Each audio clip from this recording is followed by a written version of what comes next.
Steve. Coming to you from the ground. It's kind of cloudy out, and I'm going to try to put some acronyms together for you. In the background, you see a trawler that's just hanging out. It was just on maneuvers a little bit ago. And you might see the ferries coming and going. It's getting late in the day, but I'm out on the end of the public boat dock. Not a launch, just a dock that about 40 or 50 slips here at Port Orchard Marina, run by the Port of Bremen. So I'm just going to rattle off 10 or so acronyms or words that have been created. They call me Acronyms, kind of a Greekified acronym creator type neologist or new word originator. I'm a crazy person, so get used to it. So I'm going to rattle them off real quick. I'm not going to go into a lot of detail about them, and there's detail on each one of them in some of the other videos and the writings and PDFs and audios. You'll hear about them, so this will give you a quick rundown of each one of them, and I'm not even going to try to fit one into the other. I'm just going to rattle them off. The first one's a Seer Silky, and that's spelled 5 EERSLK, and that's got a number and letters in it, and sometimes we use leet speak, which is spelled L33T, to play games with both the numerical and the alpha. So a Seer Silky is a 5th elemental and light. That's the 5th element character. And then the R is for it's several layers. It's recursive, recombinant, recruiting, redactive. And then the SLK is Snake Scorpion. I'm year of and month of. Light Libra, that's cusp Libra. I'm also that. And then the 1K character, which is I'm 1024, October 24th, which is the number of bytes in a kilobyte. So I think with 3 extra orders of magnitude. I try to solve 3 extra orders of magnitude problems. I try to come up with those kinds of solutions, and it makes me scary and crazy, and I'm used to it, so oh well. The next one is BOT, B-O-T, and that's short for Blue Ocean Tribe. It's also short for Blue Ocean Theory.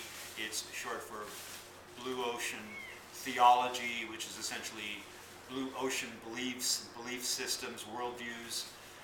It's based on the book Blue Ocean Strategy by Kim and Mawborn from Harvard, 2005 approximately, who run the Blue Ocean Institute, I believe it's called. You can look it up, Blue Ocean Strategy. There's a Wikipedia entry. There's blueoceanstrategy.com. I think that points you to the Institute. They teach monopoly power. It's based on VIBOS, or VI/BOS, which is Value Innovation, Blue Ocean Strategy, which is creating new market space, creating demand where no demand existed before, or it did, and you tapped into it and you created products and services that satisfied a demand no one else is satisfying. That's monopoly power.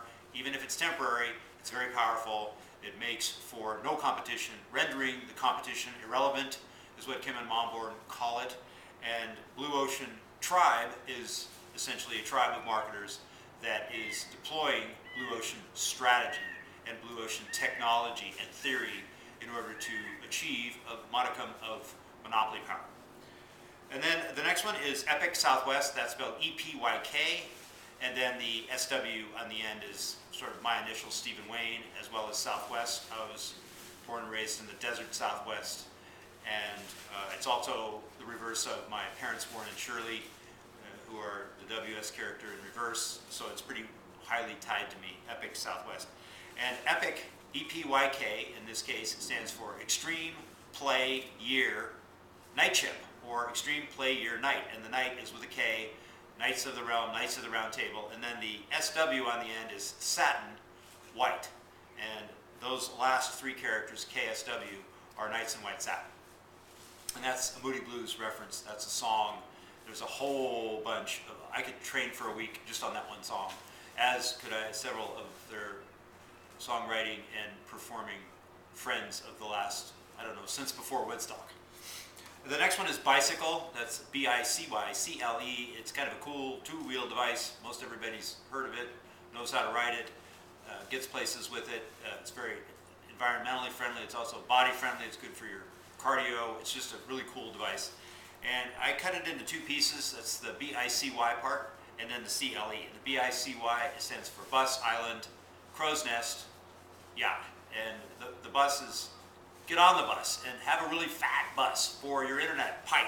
Call it a pipe or a bus. And it's also an RV, and it's also the magic bus, the yellow submarine. But I'm getting into the yacht part. And then the island is,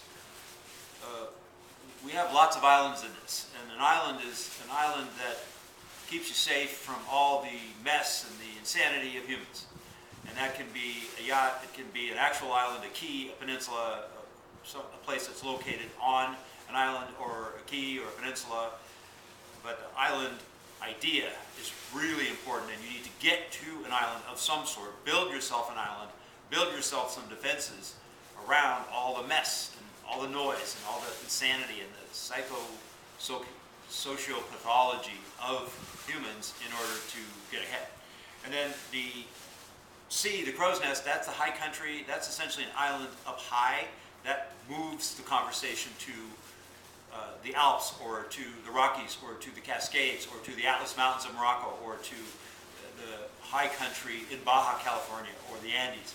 And we'll have retreats there, we'll have equestrian centers, we'll have places where you can river raft, where you can fly fish, where you can get away and learn all kinds of things that are of a mountain nature. And you can go your whole life and still be learning in the mountains. It has lots to offer, but it's getting you up off the dime, so to speak, so that you're removed from the maelstrom of too many humans and too much noise and too much insanity and too much negative and all of that stuff.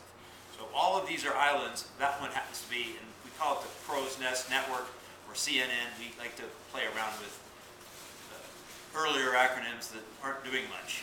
Who wants to watch the Catastrophe News Network? This is the Crow's Nest Network, and the crow is just pesky and just gets into trouble, and like us, it's very disruptive, and it makes a lot of noise, and it's smart. It's smarter than almost any of the other birds.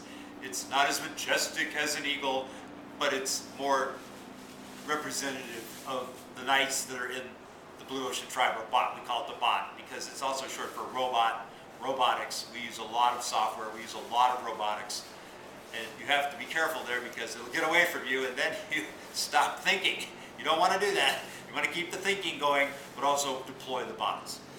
And then the CLE part is, then the yacht is, pretty obvious. It's the ocean. It's what the return of the snake, ship, C, all the same character, S, which is the curvy character that all the clergies of the world, all the religious structures hate. That's the Satan. That's the stream. That's the coastline. Coast has an S in it, right? And it's the synergy, and it's the solution, and it's the strategy, and it's what they don't want you to go near, because you're going to find out in the game they've been playing on your head for about 8,500 years since farming, or even before farming. That is a reference to Fellini, the 8.5 movie. 8.5 millennia since farming. Just one of my little ties to Fellini. Also to be found in Roma, Satyricon, and some other films he made. Very, very very crazy. The snake. So, and then the content language empire is the CLE. It's also the root in Clio, C Leo, which is Lightspeed Leo, which is Isis, and that would be Da Vinci, that would be DiCaprio, C Leo, Leonardo. Leo is just a really big, it's the lion, it's a big constellation. Again, I could go on for a week about Leo. But in the bicycle, the CLE has actually a large number of pieces to it, because you're talking about the speed of light, and then the female character L, and then the fifth element again, the fifth element E. So CLE is just, the bicycle is just loaded. It's just loaded with stuff, and I won't even go into the CYC or the cycle in there. What is a cycle, or cyclic redundancy checks? Never mind. I'll be here for a month again. Okay, then the next acronym is SOIL. That stands for Sphere of Influence Leverage. And that's, why would you recruit an individual when you can recruit an entire organization, when you can recruit somebody's entire sphere? So if you're just recruiting someone off the street, it's just a person, it's just a single, it's just a one-off, it's just a linear activity. If you're recruiting somebody who has a list of 50,000 or 500,000, well, you're not recruiting a single anymore. Now you're recruiting somebody's sphere of influence. And that's sphere of influence leverage. And that's powerful. That's essentially what you're doing when you're selling a product to a company. And they're buying a lot of it because they're using it as the supply. You're the supplier for a whole bunch of products that they're making with your product. That's leverage. That's sphere of influence leverage. And you want to consider the difference between just recruiting a single person and recruiting an entire organization or somebody's sphere. Somebody is at the head of all organizations on Earth, and if you get to them, then you get to the organization, assuming that they buy the idea, they buy the solution, they like what you're doing, and they want to share it with their influencees, the people that they have clout with. There's a site called Clout, and it talks about how much influence you have. So that's soil.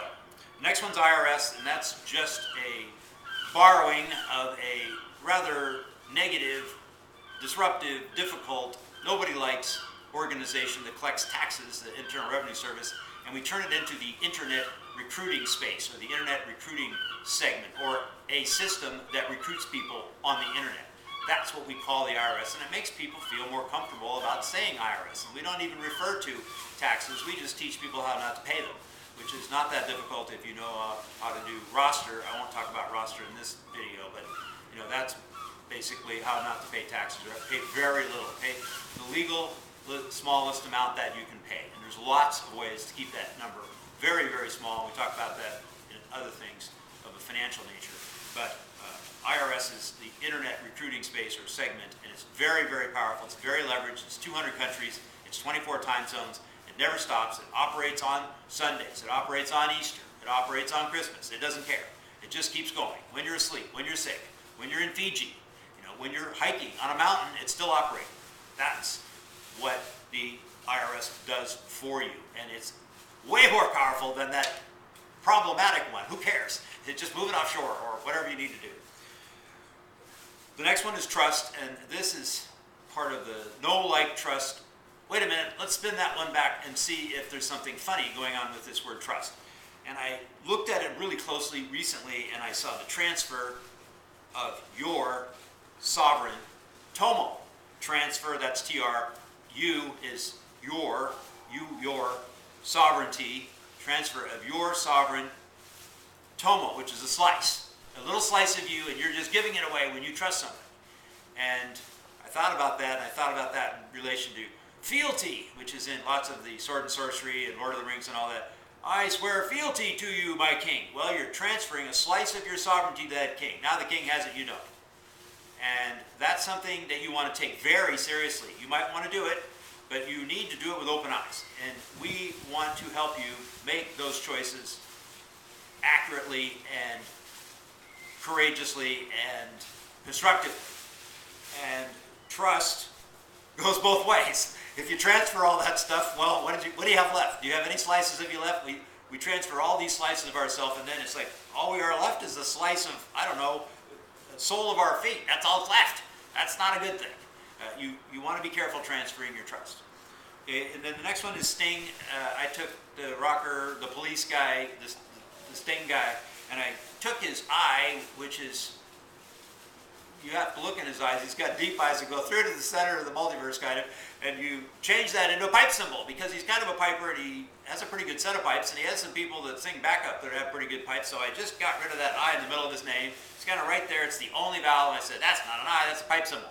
And I changed it to a pipe symbol, and then I got Star Trek Next Generation on either side. And so you're listening to Jean-Luc Picard, and I said, well, that kind of sounds like he's actually playing strings just like Jean-Luc Ponty. Jean-Luc Picard, Jean-Luc Ponty. Okay, that makes sense to me. So there's a whole training on Sting and how he ties into this, and that's the Sting acronym part, the Sting, the B Sting, which once we get into B and S, now we're talking Santa Barbara again, so let's hold off on that. And the next one is William, and William is a really big name. Prince William Sound, Will.I.am. William is the W, that's the woman, and the M on the end, that's the man. Woman and man, all in the same name. It's a crazy name. And it has I-L-L-I-A-M in there, which I have a Lillian in my family, a crazy lady named Lillian, and there it is when you get rid of the W and M. It's just a big name. Also, William has a T in there. You have to look for it. It's when you put the L's back to back, the two ladies back to back, and you flip them, you upend them. There's a great big huge fat T right in the middle of William, and so that's a lever. T is the big huge lever character in English, and it's right there in the center. That makes that name crazy. I mean, that's one powerful name. So I won't go into any more of that, but William, we're going to talk a lot more about William. And then the last one here is Queer, K-W-E-R, or queer, or whatever, and it's QR. It's Q on the left and R on the right. The QR, which is the quick response, which is the Quetzalcoatl Ragnarok character. It's on all your packages. It's this squiggly lines. It's with some of them have the actual corporate logo right in the center, even in color, but everything else is sort of black and white. It's a square, like your head is, like all human heads are square. And that hurts. That's why people hurt each other, because the brain matter doesn't really like those square corners very much. And so that's wicked equity, W-E, and I talk about wicked equity, and ew, that's extinction wrong. If you flip wicked equity around, it's extinction wrong, so you want to flip that extinction wrong around, and then you get wicked equity, which is giving everything over to the wildlife of the planet and the kids, and the pets that we're slaughtering, again, all 10 million of them or something this year. And in between, sandwiched in between that wicked equity character is Quetzalcoatl. That would be the return of the snake god in the Mayan. That's about 1,500 years old, somewhere back there. And the same story on the other side, on the Eastern Hemisphere side, which is the Ring operas and Lord of the Rings, Tolkien, junior retweeter, JRRT, the junior, I call him the junior retweeter, like JR, who shot JR Dallas? That's another story. That's Ragnarok, and that's the Ring operas, and it's essentially Les Miserables and Hunchback, all in Vigo, Victor Hugo. Vigo, that's the same character as the boat and the map guy, who's Meriadoc Brandybuck in the books, not in the films. You don't hear Vigo in the films, but that's who, and he's the guy who played Vigo in all three of the films, alias Mary, or alias Meriadoc Brandybuck, is also the guy who played it in The Hobbit. Same guy, I think. But on your keyboard, you have Quetzalcoatl, that's the Mayan, and then you have wicked equity, and then you have Ragnarok, that's your QR code, which is quick response, which is we better hurry up and get this thing right. These two prophecies on different hemispheres. I don't think they were SMS texting each other back then 1,500 years ago. These came just out of the code that is the multiverse, separate and independent, which happens. Somebody invents it over here, somebody over here doesn't even know about it, invents it at the same time, in the same month sometimes, and it's just because it's time. It's just because they're both standing on the shoulders of giants, like the guy who figured out gravity. Newton figured out gravity. I've seen further because I was standing on the shoulders of giants. I'm paraphrasing. And those are 1, 2, 3, 4, 5, 10, 11, plus there was a couple extras I snuck in there, just to give you a flavor for the acronyms that you're going to find when you come to the islands, when you come to the yachts, when you come to the mountain hideaways, and you learn about this stuff in much, much more depth and detail, because there's a lot more to cover about these and another 100 or so acronyms that I've sort of put together that are pretty powerful stuff over the last, 30 years.